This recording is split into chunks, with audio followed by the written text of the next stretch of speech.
3 दिवस उन्हात वाळवलेली मिरची आणि गावरान पद्धतीने बनवलेला मसाला. तर नमस्कार मंडळी, आज आपण बनवतोय सुगंधी, कलरफुल आणि चविष्ट गावाकडच्या पद्धतीने मिरची मसाला. वेगवेगळ्या 5 ते 6 प्रकारच्या मिरच्या, खमंग भाजलेला मसाला आणि कांडप यंत्राच्या दळण्याच्या पद्धतीमुळे या मसाल्याची चव काहीतरी वेगळीच होते. मिरची मसाला बनवण्यासाठी आम्ही इथे बेडगी, काश्मीरी, बदामी, गंटूर, गावठी आणि त्याचबरोबर लवंगी मिरची अशा वेगवेगळ्या प्रकारच्या मिरच्यांचा वापर केला आहे.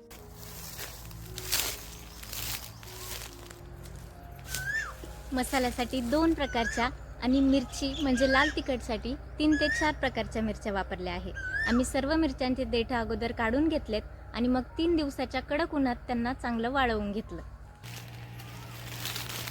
मसाल्यासाठी लागणारे खडे मसाले आम्ही भाजून आणि तळून घेतले आणि मिरचीसाठी लागणारे खडे मसाले आम्ही ते कच्चेच वापरले. त्यामुळे मसाल्याची नैसर्गिक चव तशीच राहते. बेडगी मिरची आपण रंग आणि चवीसाठी वापरणार आहोत आणि गंटूर मिरचीमुळे हलकासा तिखटपणा येतो. आपण हा मसाला जास्त तिखट बनवत नाहीये, त्यामुळे तुम्हाला जर जास्त तिखट आवडत असेल तर तुम्ही लवंगी किंवा गावठी मिरचीचा वापर वाढवू शकताय. कोणते मसाले तेलात भाजायचे, कोणते तळायचे, कोणते तसेच भाजायचे याची संपूर्ण माहिती डिटेलमध्ये मी डिस्क्रिप्शन बॉक्समध्ये दिली आहे. तुम्ही नक्की जाऊन चेक करा. हा मसाला आपण कांडप यंत्रातच दळतो, कारण या यंत्रात दळल्यामुळे मसाला अजिबात गरम होत नाही आणि त्यामुळे मसाल्याचा नैसर्गिक रंग, चव आणि सुगंध तो तसाच राहतो. मिक्सर किंवा गिरणीत दळल्यामुळे मसाला गरम होतो आणि त्याचा नैसर्गिक रंग किंवा चव ती थोडी बदलते. त्यामुळे पारंपरिक पद्धतीने कांडप यंत्रात दळलेल्या मसाल्याची चव काहीतरी वेगळीच असते.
मला व्हिडिओ घ्यायचा आहे.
आणि या मसाल्याचं अचूक प्रमाण जर तुम्हाला हवं असेल तर तुम्ही मला कमेंट सेक्शनमध्ये नक्की सांगा, मीही तुम्हाला नक्की सांगेन.